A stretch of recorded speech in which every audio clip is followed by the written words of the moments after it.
Hi. From time to time, I get questions about certain things that I answer in the comment section or I answer via email, and I thought I'd just come out and answer them in a quick video.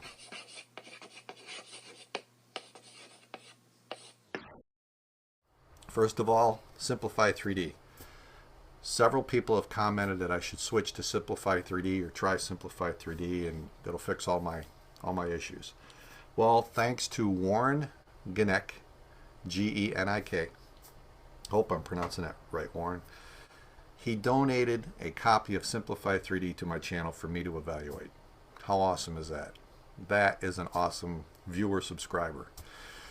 So I'm evaluating it and it's very, very interesting. It's got a lot of features, and the nicest thing is I didn't have to reflash my machines. It actually sends prints to the machine and I don't have to keep my computer connected to it, so it sends it to the flash memory card so I can disconnect and move on with life. So it's good in that respect. It's got a lot of extra features that XYZware doesn't have. As far as doing better prints, like people told me I would get so much better prints out of it, not so much.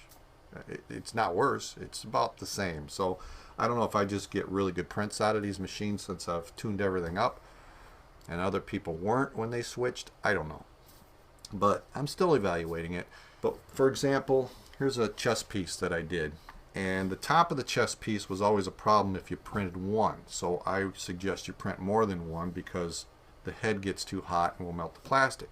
So what I was able to do in Simplify 3D is set different levels. So the first like 1 millimeter, the temperature and everything is set by the cartridge. But after that, you can change the temperature and the feed rate. So I did that. The middle section I did a different level, and then this top ball I did totally separately. I slowed it down, I lowered the temperature a little bit to see if I could get that ball to print. And I'll hold this up.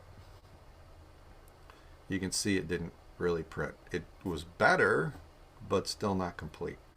So what I did was did 3 of them, and that's a nice feature within Simplify 3D, is you can just say I want to repeat this number of times. You enter a number and boom, it creates 3 more in the viewer. I don't have to drop 3 more in like you do with XYZware. Not a big deal, but it's a nice little feature. So then I printed out 3 of them, and then I compared that to a couple of the ones I printed with the XYZware, and frankly they're no different. These are a little bit more grainy than the black or the white, but I would attribute that to the plastic more than I would the software. So in that particular case, I'd say they're equal. And as far as, you know, printing this, I had more options, but it didn't solve the problem. So initially I was like, you know, that's not worth 150 bucks. It didn't really give me anything. So then I went back to this headphone stand and I tried a few other things, and I'm still getting that offset that I had in the Filament Friday video where I printed this. So no matter what I was doing with XYZware, I would get this. I even repaired the file, sent it through that Microsoft repair facility that I've showed you on previous videos, and I still got the issue. So it wasn't a G-code issue, at least it appeared. It must be a hardware issue. Until I tried Simplify 3D. Simplify 3D printed it perfect. It's straight, the side's flat, same machine. Now, there was one issue. When I first launched it, I set it up the night before, and I said in the morning I'll get to see my print. What I didn't check was the time. I put it at just the medium setting, figuring, okay, it's going to take overnight, 6-7 hours. I didn't check it. It was 15 hours to print this thing in Simplify 3D in their medium setting. And then, so I woke up to this, unfinished. I stopped the print. I said, this is ridiculous. It still had another 8 hours to go. And I said, no. And then I looked at it, and there's pitting underneath the letters. You took, 7-8 hours to print this, and there's pitting? I was like, what the hell? So I obviously did something wrong. I don't know. So what I did then is I focused on what I could do to make it print quicker. And I changed the print speed, which that was kind of cool. I could speed up the whole process. And this is the result. I was able to print this in like 6.5 hours. And the support material is a lot different. It's pretty easy to break away. And the bottom where the letters are came out really good. So I don't know what the story was here. But there's no shift. There's no offset. So on that particular example, Simplify 3D was better. Maybe this is what people were seeing. Maybe their prints had something similar to this. I don't know. So Simplify 3D clearly was better in that particular case. So overall, I think the jury's still out. I'm still evaluating on what I can do with it.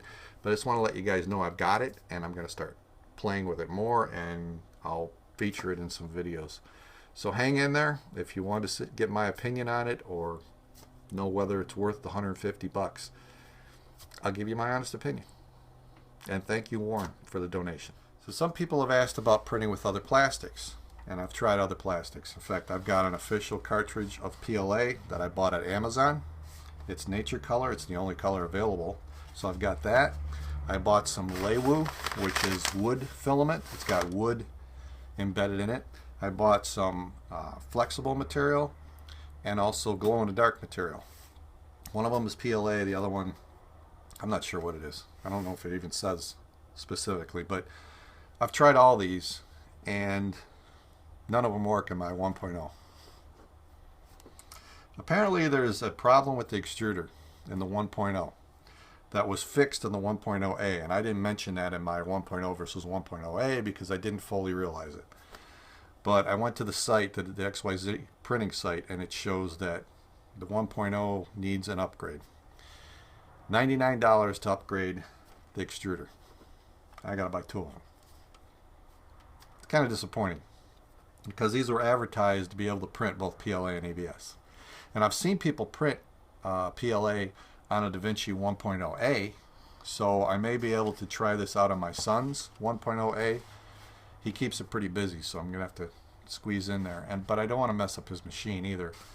So I'll see how I can fit that in. But I'm probably just gonna send this back because I'm not gonna go out and buy an extruder. I can't buy an extruder right now. They don't even have them in stock to buy one. And to add another $100, $200 to print. I don't know if it's worth it. I'll kind of stick with ABS. But I did try some things. Let me show you. I tried the wood filament. And I did try the other ones, the flexible and the glow-in-the-dark, and they all did the same thing. Basically, the extruder clogs. It gets so far and clogs, and then it can't push the filament through anymore, and then it just like grinds away and strips the plastic, the filament, so it's not gripping anymore. So it quits extruding basically. And here's an example. I printed with the Leiwu, the wood stuff, and I got that far. This is a chess piece. It was one of these chess pieces. I got that far and it clogged up. So then I changed the layer height. I think I went to a higher layer height, like a 0.4 or something, and I got that far. This might have been a 0.3 and this was a 0.4, but same thing. It got that far and then clogged up. So then I tried Simplify 3D because now I had it. I wanted to see if I could do different settings, so I slowed it down. I changed some temperature settings. I tried different things, and this was the best I could get. I got that far and it clogged up. And the print quality was not very good. So as far as other materials, not on the 1.0. ABS only. Now, one of the questions I get asked a lot is how often do I clean my bed? I hope they're talking about this one. I clean my bed about every 3 or 4 prints. It depends on what I'm printing though. And this is a good example.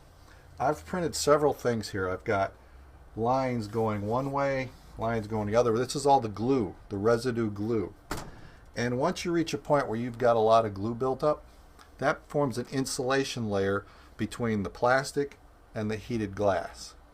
So you want to keep the glue off. You don't have to do it every time, But as soon as you get more than one layer of glue dried on there, that's a problem. You're probably going to start to get things not sticking. So if I was printing something in the center, I could print something over here without having to clean it, and I'd still have the same adhesion. So if you can clean it before every print, that's perfect. But if you want to wait a little bit, you know, a couple prints and then do it, I've had success doing that, but I wouldn't go much more than that. So at least every 2 to 3 prints, get a wet rag, and I just use this Avery glue stick that I've recommended before. And you just get a wet rag and lay it on there. Warm water probably works best, but you just let it on there and soak for a few minutes, and then you just come back and you wipe it off, and that glue will come right off. Now this has got a little bit extra, so it's going to take a little bit of rubbing. So you get that all wiped off, and then just let it dry. And if it's building a print while that bed's coming up and heating, it'll dry off. But you want to put your glue on before then, most likely. Here's a real tip. Put the glue, you know, where you need it. And this is still a little wet, so I'm not going to do it. But put the glue where you need it. But make sure before you put the glue away, run some right along here where the test strip is run. Put glue there so that test strip sticks. Because what happens if that test strip doesn't stick, it sticks to the extruder, and that extruder then has this plastic hanging that eventually grabs onto your print, and that's when you get that blob floating around stuck to the extruder. I've had that happen many times when I didn't put glue on the test strip. That's the best tip I can give you. Keep it clean and put glue where the test strip is. On the topic of donations, besides the Simplify 3D from Warren, I've also got a Patreon account. It's a site where you can donate a little bit of money every month, or some people do every video. I got it set up for every month, and I've had a couple people actually donate to it. I put a link to it in the description of most of my videos, and thanks to Eric Broxson, B-R-O-X-S-O-N, and Robert Greeley, G-R-E-A-L-Y.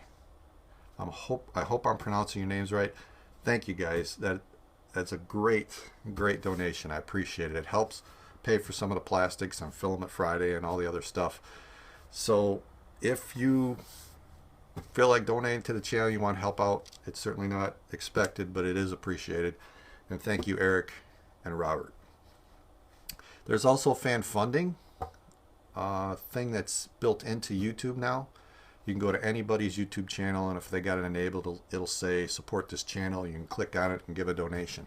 I did enable that, and I have a couple people who actually gave a pretty good donation to the channel, and I don't know who they are. I can't figure out how to get a name, and maybe it's supposed to be anonymous. I haven't totally figured that out, but you guys know who you are, and I thank you very much. That goes a long way in helping keep this channel going. And most of all, it tells me when I see people doing this that they really appreciate what I'm trying to do here and help get this message of 3D printing is not too hard and anybody can do it, and you can have a lot of fun doing it. You don't have to use the same materials and printers and stuff that I do, but hopefully we all learn from each other, and that's what it's all about. So those are a few of the most common questions I get. There's a lot more out there, but I've only got so much time, so I'll cut it off here. If you like this video, give it a thumbs up. If you like my channel, please subscribe. And if you're a new viewer or a new subscriber, go back and check out some of my other videos. I've got playlists, a playlist of all the Filament Friday videos, a playlist for 3D printing, and I think I'm going to make a playlist based on the questions on just how to set up your Davinci. I've got enough videos to make that its own playlist. So go back and check them out, and odds are you'll probably find most of what you're looking for. And then if you still have questions, by all means, ask me in the comments or send me direct through my email. My website is always shown right here in the last frames of the video. So that's all I've got for today. See you next time.